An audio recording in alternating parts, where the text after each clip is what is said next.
Hey guys, how's it going? Matt Bell here with Electric Violins. This is a brand new 7-string fret Viper. A brand new 7-string fret Viper. She actually wanted to wait to have it sent to her so it could be played here on the live stream. And so now it's been played on the live stream. We can send it to her. She's been waiting for this thing for many moons. So yeah, that's what's going on. So I'm going to set this thing down, and we're going to do our live stream today. If you guys saw the title, we're doing the live stream on flying with your instrument. I'm going to tell you up front, I'm sick. I'm like, Tara, you just missed. I just played your violin. I'll play it again here in just a second. Hang tight. I'm sick. I got like a man cold or something, which means it's a regular cold, but I'm going to be exceptionally whiny about it. So I'm congested and my head hurts and I don't feel very good. So hang with me. I'm going to do my very best to get through this whole live stream thing. It's either a man cold or it's like SARS or something. It could be SARS. I have a diagnosis on that, but maybe.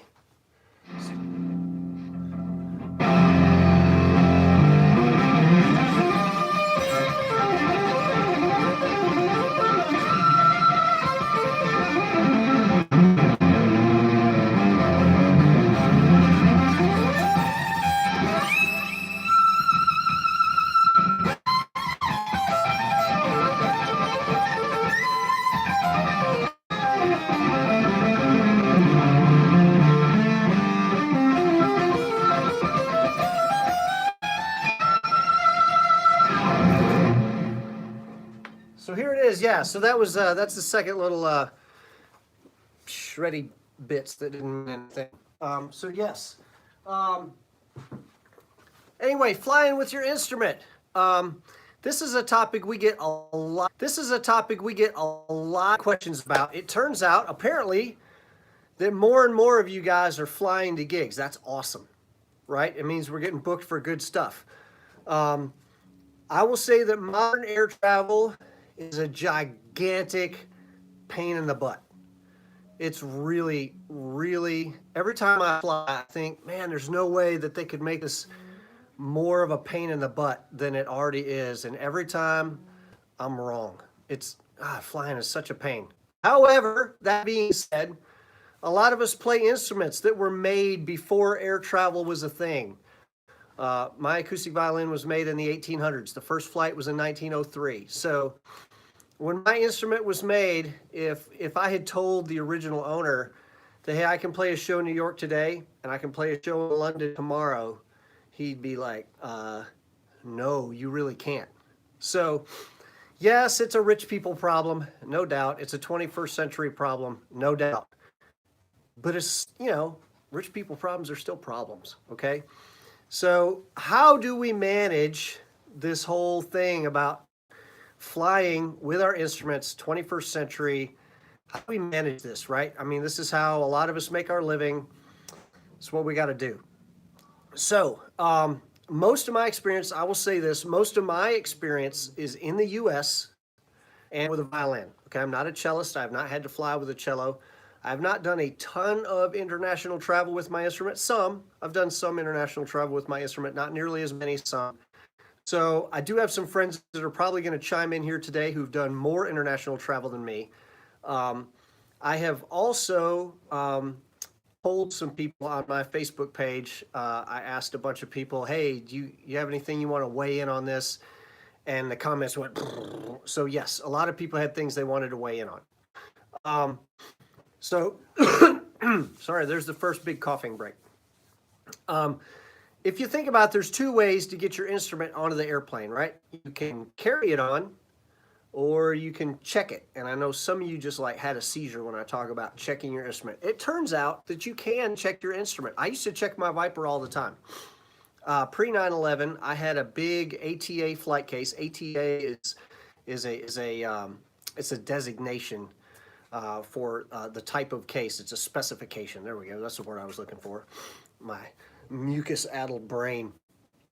It's a specification. So ATA is, I don't know, I forgot to look it up. American Transport something Association. But an ATA flight case is one that's designed to withstand the rigors of air travel. Typically there'll be like 1/2 inch or 3/8 inch plywood. They're gonna have ball corners, steel edges, recessed hardware. These things are legit. Like they can handle getting tossed around in the hold of an airplane. I had an ATA flight case that was had foam in it, and I used a hot knife to cut out the outline of my Viper, and I put it in there. I'm a multi-instrumentalist, so I had other instruments in there too. This case was big, it was heavy, but it was indestructible. You could literally drive over it with a truck, it wouldn't hurt it. And I flew my Viper quite a bit like that, and internationally, actually. Pre 9/11, you could get away with a flight case that weighed almost 70 pounds, which is what mine did. Now, that's not going to work so well. You can still get an ATA flight case, but they are heavy. You can put your instrument in there, fill the thing full of not like foam peanuts. I mean like a big sheet of foam that's like the 4-inch thick foam. It's going to cost you, but you can do that. Use a hot knife to cut out the outline of your instrument, push it down in there so it doesn't float around. And you can totally check your violin and flat like that. Now, I wouldn't do that if it was an expensive violin. And by expensive, I mean like more than, I don't know, 20,000 US dollars. Your electric violin, you probably don't have an electric violin that's worth that much. If you've got a Strad, I wouldn't check it, okay? But electric violin, you should be able to with an ATA case. My friend Earl Manian just flew to Thailand with his Jordan, which is a very expensive instrument. Not 20 grand expensive, but expensive. He put his in a Pelican case. He put his Jordan and his Kemper in a Pelican case, did the whole foam cutout thing, flew with it to Thailand and back, and it was fine. It was fine. Didn't have any problems at all. I think it was Thailand. It was not in the U.S. So that can be done. My friend Noah Jackson is actually here in Durham at the moment. He flew his cello here last night. He's got a flight case for his cello, puts it in there, packs it all up with foam, takes it to the airport, puts it in the oversized, drops off in the oversized baggage area. They check it, fly it up here. He gets there, opens the case, everything's fine. He does this all the time. He's also a bass player. He does not fly his bass. He said, man, the problems with that are just beyond, you don't want to fly bass. But his cello, he flies the cello all the time. I know Tina Guo flies her Yamaha cello all the time. She uses, you can get a hard case for golf clubs, and her Yamaha cello collapses up and fits inside. Hey, here's Earl and Rob. Man, there's a couple of big guns here. Earl, we were just talking about your flight overseas. Was it Thailand or someplace you went that you took your Jordan and your Kemper inside a Pelican case? But yeah, Tina Guo flies her Yamaha cello inside a hard case that's made for golf clubs. I know people have done their Yamahas in there. What else have they put in there? A Zeta cello you can put in there. There's a number of cellos that you can put in the hard cases for golf clubs, and you just check them. Make sure. Listen, you got to understand, like in the belly of an airplane, there are gorillas, like literal gorillas. They're in there, and they play catch with your stuff the whole time you're in the air. They're playing catch with it. They're hoo, hoo, hoo, hoo, and they're jumping up and down on it, and they're shaking it. Maybe not, but they don't treat your bags any differently than if there were actual gorillas inside the thing. So pack your stuff so that when the gorilla grabs on it and he's shaking it like this, it's not rattling around in there and getting the dirt beat out of it, okay? So, yes, pack it with that in mind. That some big lug like me is going to be like, ooh, violin, throw this. Okay? They're going to throw it, and it's going to land hard. So just pack it with that in mind, okay? See who else? Joe Denizon flies with his stuff. He checks it. He's checked his Viper before. Romania, what's happening, man? Akiva's here. Man, everybody's here. This is a case that David Guskett sent to us. This is how he flew the X10 here from Australia. It's in this case. Everything latches up. It's all taped shut, but it's in here. The violin goes in there. It is strapped down and tied down. It cannot move. It's got cloth to protect it from getting scratched to death. This is all padding, foam padding that's in here. You can fly with these things. So you can check your instrument. That being said, you can check your instrument. I would rather not. I would rather not. I would rather carry mine on. Like I said, I used to check it. I would actually rather carry it on now.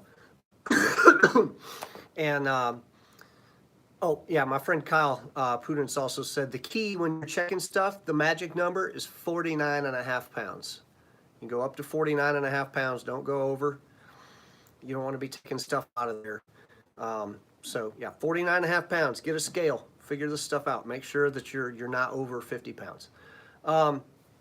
So carrying on, they will have these bins at the airport that say your carry-on has to fit in this bin. It's, you know, they're going to give you 3 dimensions, height, length, and width.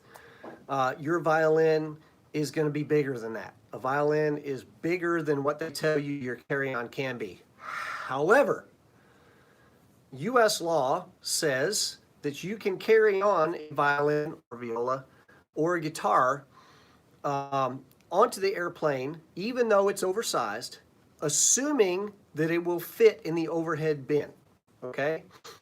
So, by the way, viola players, this is not the time for you to be arguing, well, it ain't a violin.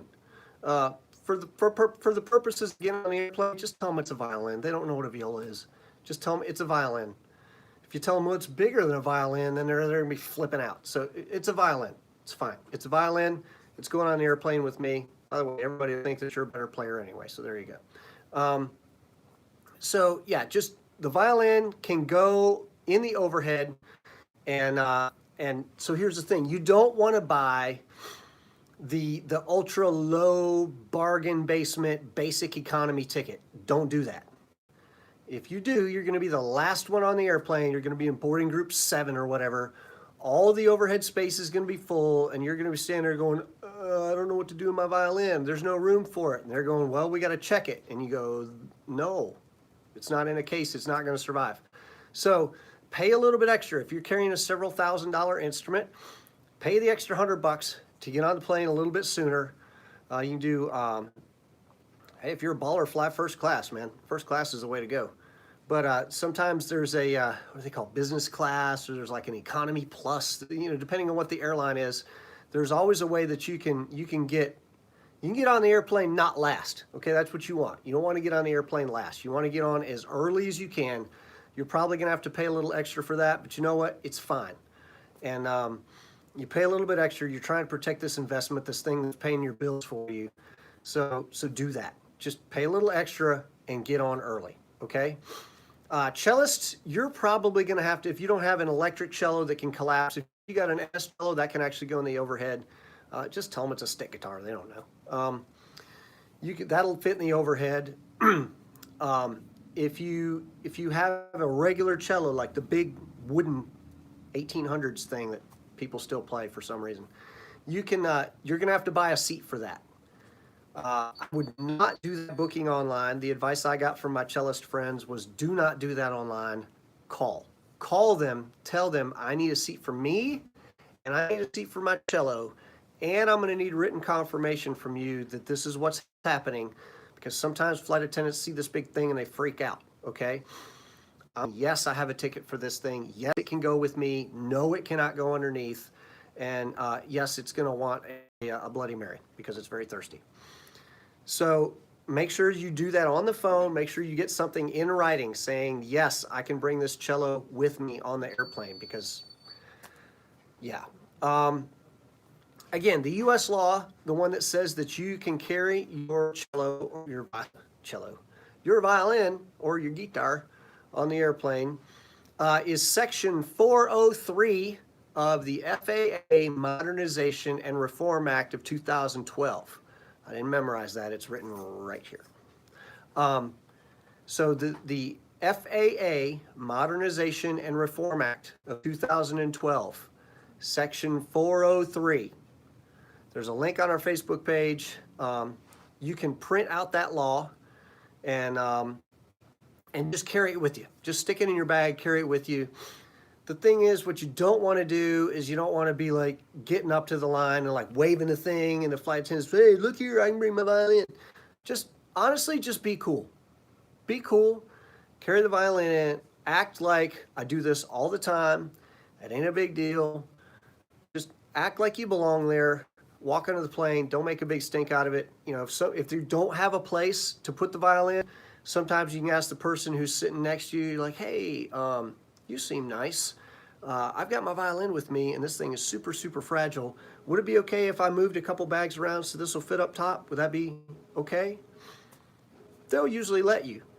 And, you know, it's cool. The flight attendants are not going to hassle you if you're being cool, usually, okay? So be cool, be nice. People are way more likely to want to help you if you're being cool. I know it's hard when you're stressed out. When I'm flying with my violin, and my wife will tell you, I'm a stress monster the whole time I'm flying with my violin. I'm not happy until I'm on the plane and it's in the red bin and like there's no problems. I'm kind of on edge a little bit. But you have to make yourself be cool. You have to make yourself be nice. And things are always better that way, okay? Yeah, I see Akiva saying flown basic economy, no problems. Yeah, you can. Try to be early boarding. Yeah, you can.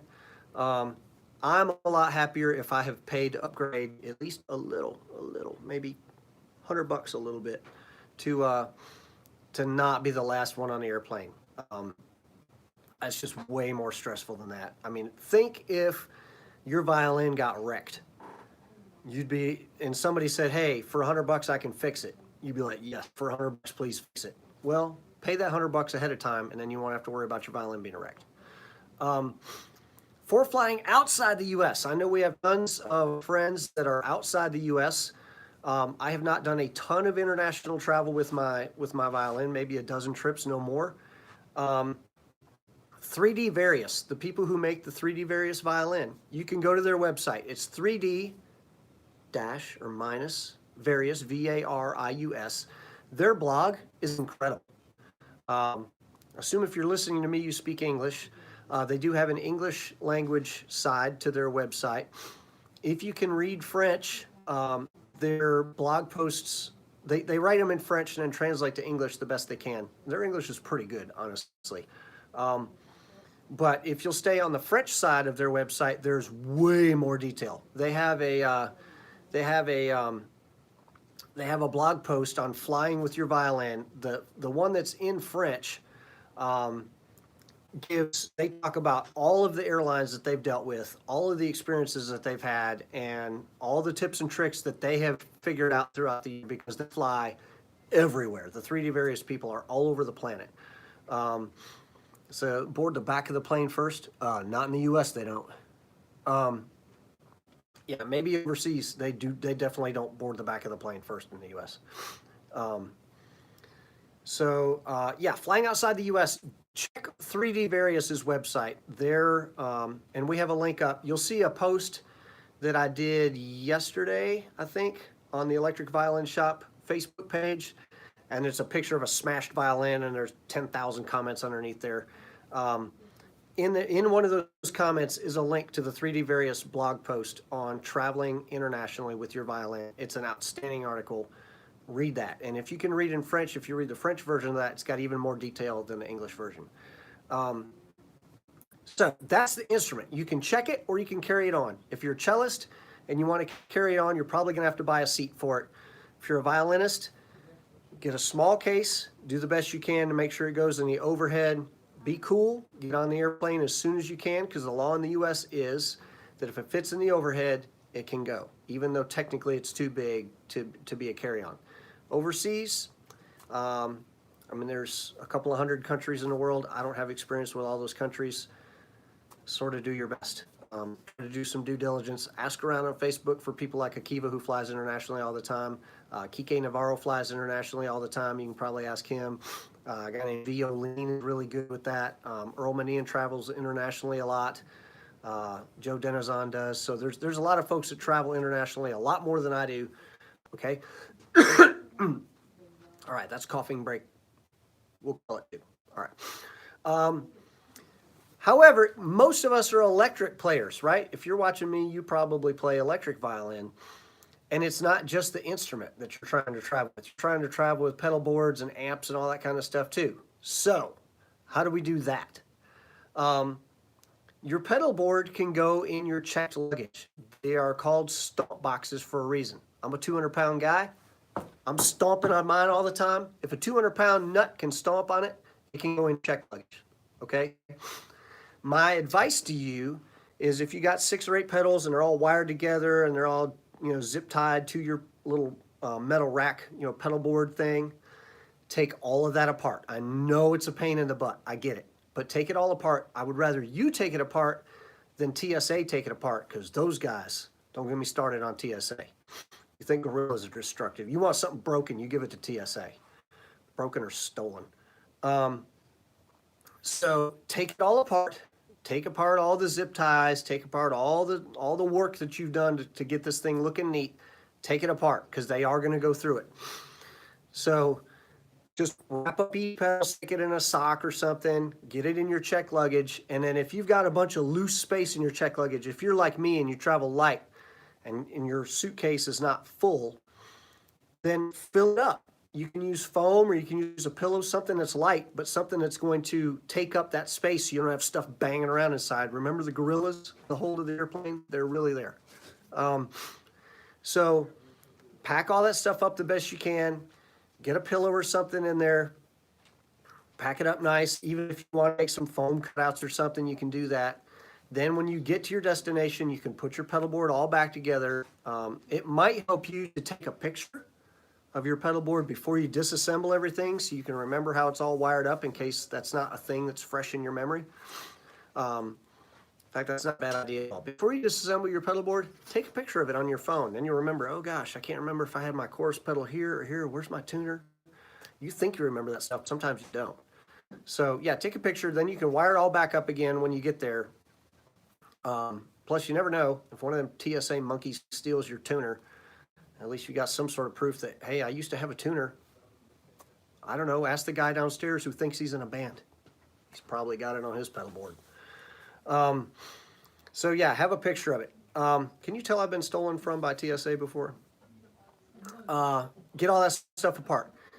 The other thing is backline. There's a word that a lot of people need to learn. Backline. If you're playing an event, say you're flying, say your name's Jared, just to pick a name out of thin air, and you're flying from Orlando to Vegas today. Jared's actually in the air right now. He might be tuning in if he's baller enough to have the Wi-Fi on his airplane. He's flying from Orlando to Vegas today to play, okay? He's actually bringing amps and stuff with him. I'm sure Jared's an experienced enough traveler to have asked them, hey, any chance you guys can backline me some amps? And I'm assuming they said no, or they responded with one of those things that he said, don't worry, I'll bring my own. But if you can get backline stuff, that's the easiest way to do it. If you're a Helix user like me, or you're a Kemper user, you can rent those things. Say if you're going to LA for a week and you need to play, you need to use a Helix. Just rent a Helix in LA. You bring your laptop with all your presets on it. You sync it up to the thing. In about 30 seconds, all your stuff's on there. You're good to go. You drop it back off at Mitar Schmenter, and then you can come home. You don't have to worry about flying your Helix over. Same thing with a Kemper. You put everything on your zip drive. You can sync all that with your profiles or whatever. If you use a very common amp, say you're using, I'm looking over here at a Fishman Loudbox Artist. pretty much any backline company in any significant town is going to have some Fishman loud box stuff.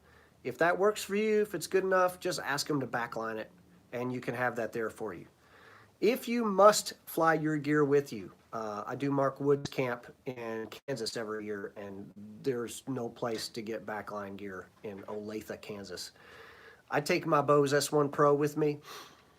I wrap it up in a couple of shirts. I stick it in my check baggage, pack around it the best I can, and the last couple times I've done that, hasn't been any problem.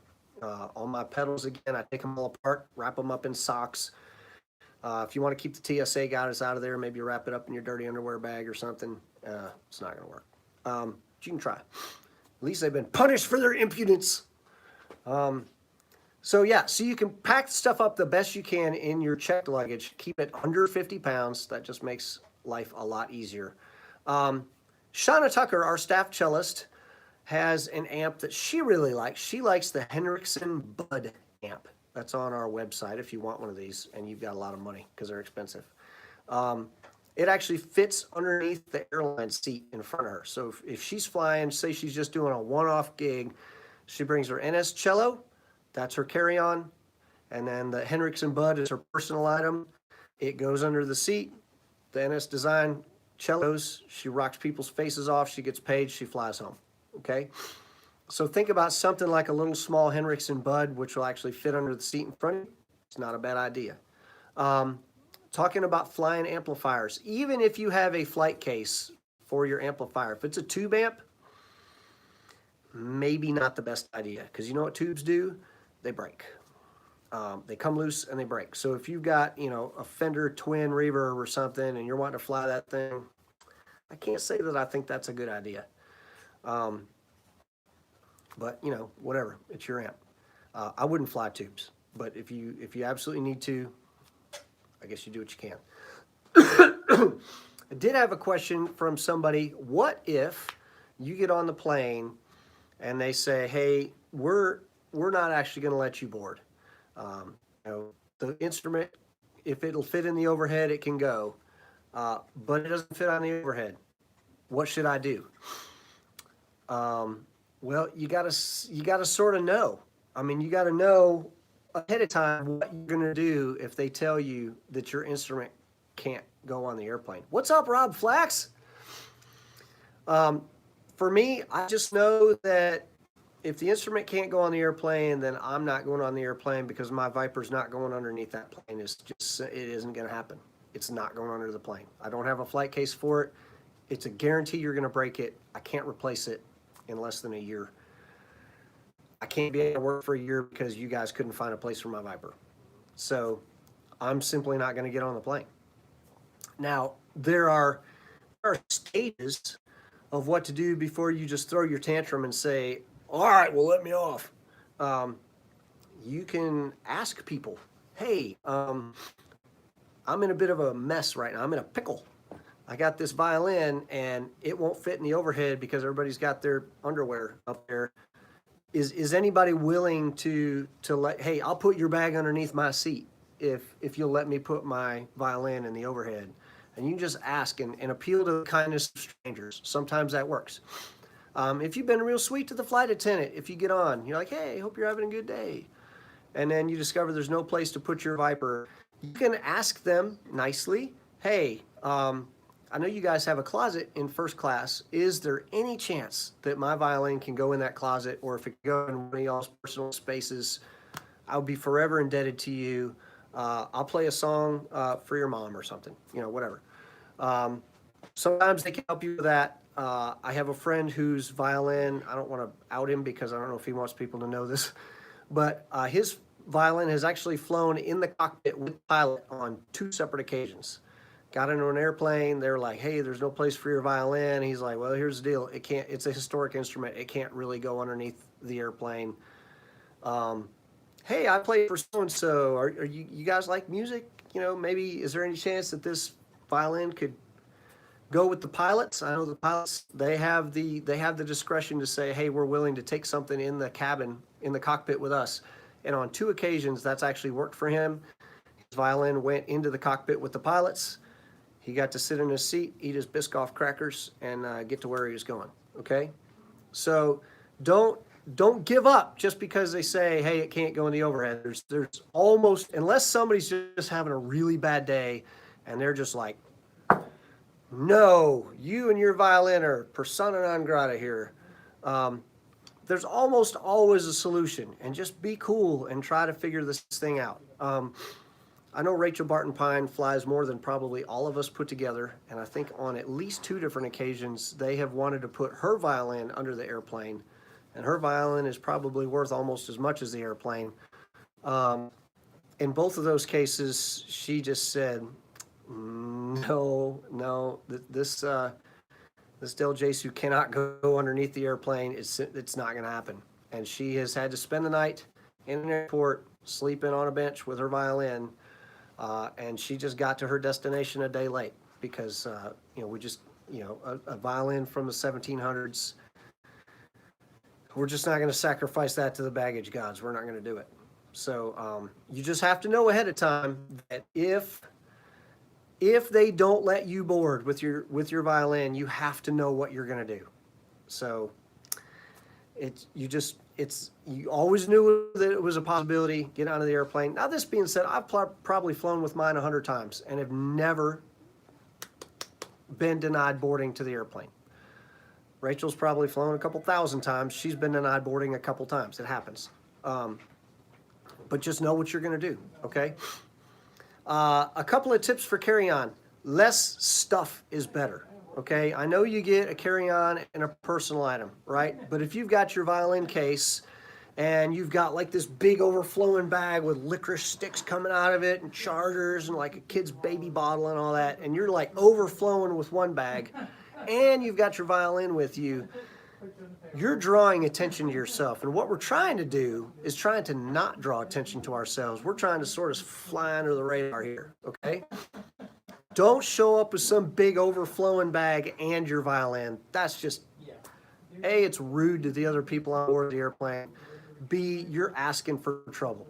Try to put as much stuff in your checked baggage as you can.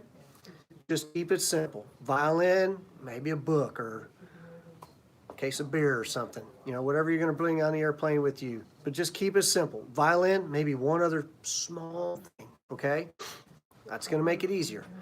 Another thing that was suggested to be by Rubric, not personally put my hands on one of these, but if you go to their website, Trinity Violin Travel Set, just Google that. It's a rollaboard suitcase that's got a violin case in it. They've even got a really clever place to stash your bow. And what happens is you walk onto the airplane with a rollaway just like everybody else, and nobody has any idea that there's a violin in that thing. Sneaky.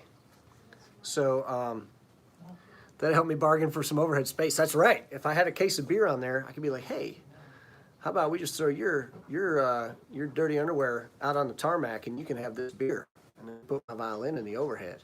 They're like, sure, man. Maybe. I don't know. I'm imagining this. So, look up the Trinity Violin Travel Set if you do travel a lot and you want to sort of fly under the radar. You don't want to attract too much attention to yourself. I don't know. I don't know that it's something that'll work for me because I don't think my Viper is going to fit in there, but it might work for you. Okay? I got some more advice from my friend Raz, who travels a lot. She said, TSA is going to unpack your stuff. So just resign yourself to that and pack it in your suitcase in such a way that nothing's going to get broken, okay? Be that annoying person who lines up first to board. Like 20 minutes before they start boarding, there's always like a couple annoying people standing next to the gate. They're like, do I get to board now? Just go ahead and be that person, okay? The sooner you get on board the plane, the more likely that there's going to be space for your instrument. Don't check any rack mount stuff without padding. Something tells me that there's a story here. If you're trying to check some rack mount gear, make sure that it's padded. Make sure that it's all. Oh God, Nick Schaefer, fly high, free bird. Make sure your rack mount stuff. If you're checking that it's all nice and padded and secured. Okay. Be polite, even if the staff doesn't know the FAA regs. Man, It's hard. It's really hard when you're trying to board an airplane and they're hassling you about your instrument. And you're like, hey, I know you're just trying to do your job. I'm just trying to do my job. The law says that I'm allowed to bring this thing on the airplane. And they're like, well, I don't know about that law. Just, oh, it's hard. But be nice. It's always gonna be more helpful to be nice than it is to be a horse's rear end. Yeah, cool. Rob Flax has maybe a link here about how to get onto an airplane with all your doo-doo. Because Rob has quite a bit of this too, believe it or not. If he's not on a megabus, he's on an airplane. Be polite, even if staff doesn't know the regs. Just, I know it's hard. It's hard for me, especially if I haven't eaten. I don't want to break all of the things. If they give you a gate check tag, this is another piece of Raz's advice. She said a couple of times she's been at the gate, you know, you're getting ready to walk onto the plane. They're scanning your ticket and they're like, oh, you're going to need to gate check that. They're going to give you a gate check tag. They're going to hang it on your case. Don't flip out. Just, okay. And then ignore it. Just pretend you don't have that. And when you get to the door of the airplane, they're going to go, hey, you're going to need to gate check that. You're like, hey, I just want to check to see if it'll fit in the overhead because, you know, it's fragile, etc. I just want to check because narrator, it will fit. It will fit. It will fit in the overhead unless this is a teeny tiny dinky plane that has like 4 seats in it. And the pilot, instead of coming on the mic, he just turns around and goes, it's going to get bumpy. Okay? So unless it's like a little teeny tiny airplane, like you're trying to fly through the outback. And Karen Griffin was telling me that they got these little teeny tiny planes in Australia. If you're going to fly into the outback, they're like weighing every person and they're weighing their gear. Unless you're on one of those, your violin will fit in the overhead. And so you can just tell them, hey, you know, I know that they gave me this tag, but Emmanuel, what's going on, buddy? Here's the guy that flies all over the world playing his violin. Yeah, just you can tell them, hey, I just want to check and see if it'll fit. And it'll fit, okay? Oh, I did that too, Rob. Rob said that he was on a tiny plane. He hid his violin case between his legs under his jacket. I did the exact same thing on a flight one time. I did. I you know, you're supposed to have everything up in the overhead. They're like, you can't have anything, you know, like around your legs. You know how they give you a blanket on the plane? I had the blanket over my legs, and I had my feet sort of kicked out a little bit so my violin case would sort of fit underneath there. I had the blanket over my lap. Make sure that you got the your seatbelt over the blanket because they want to see your seatbelt. They're going to be like, hey, pull the blanket back. You're like, oh, crap, they're going to see my violin. Cover it up, put the seatbelt on. You're golden. Yes, I've actually had to do that, but I forgot that I had to do that. So, yeah, that's some advice. If I know that in the comments section, there's going to be a ton of people who fly all the time because I have a lot of friends that this is how they do their thing. They do fly dates, and they do a lot of international fly dates. So if you guys have questions about how to do this stuff, just dig through the comments section. You're going to find people like Rob. You're going to find people like Raz, people like Earl, people like Rachel Grace who fly over the world doing this stuff. Go to the 3D Various website and see if you can get some advice from them. Rachel Greenman flies quite a bit. Well, you know, you got to be sneaky. So, yeah, look for some advice in here. All the people that I've talked to asking for advice about how to fly with my instrument have been super, super helpful and nice. So if you're not sure how to do this, just ask some of the people on Facebook. Most, not all, but most musicians on Facebook are really nice people, and they will try to help you the best they can. We're sort of all in this together, right? So, yeah, that's pretty much what I got. If you guys have any more tips that you want to dump in here, I will say that I flew from Miami to Key West one time, and it was a little tiny plane. I think it had like 8 or 10 seats in it. And they were coming back, the flight attendant was coming back through the aisle, and they were asking people what they weighed because they were trying to make sure the airplane was balanced. And, you know, what do you weigh? You know, what do you weigh? And I was in the back because I wasn't following my own advice about trying to get on early. I'm in the back. They come to me and they go, sir, what do you weigh? I said, I weigh 400 pounds. They looked at me. I haven't lost any weight since then. They looked at me and I said, listen, she lied, he lied, he lied, and she lied. Those people don't weigh no 105 pounds, and they got all their gear on here. I don't want this thing going down because y'all were too embarrassed to say what you weigh. So that's just something maybe a little bit funny. They've always let you board. Okay, so yeah, that's very true. Especially if you're Rachel and you're just very sweet. You can go up to the counter and you can say, hey. That's what I do. I bat my eyes at them. It never helps though. You can say, yeah, you can go up and say, hey, here's the story. I'm a violinist. I'm traveling to a gig, and is there any chance that I can maybe board after the first class or whatever, so that my violin will fit in the overhead? And I'll love you forever, and I'll be your best friend. Maybe they'll let you. The worst they can do is say no. Any airlines I'd say to avoid? Excellent question, Nick. He doesn't just yell Freebird. Sometimes he asks good questions. I will say my experience, and this I've asked a lot of friends this. It's not just me. It's other buddies who fly like hundreds of times a year. Southwest, #1 airline, not to avoid, but to fly on. If you are a musician, fly Southwest whenever you can. Southwest is awesome. They treat musicians great. You get on an airplane, and I've had more times on Southwest where I've gotten on and they're like, oh, you got a violin, because they see it said Wood Violins on the back of my case. You got a violin, that's awesome. And they're asking questions about, hey, what kind of music do you play, etc. They're like, oh yeah, well, can we help you like find a place for it? And I'm like,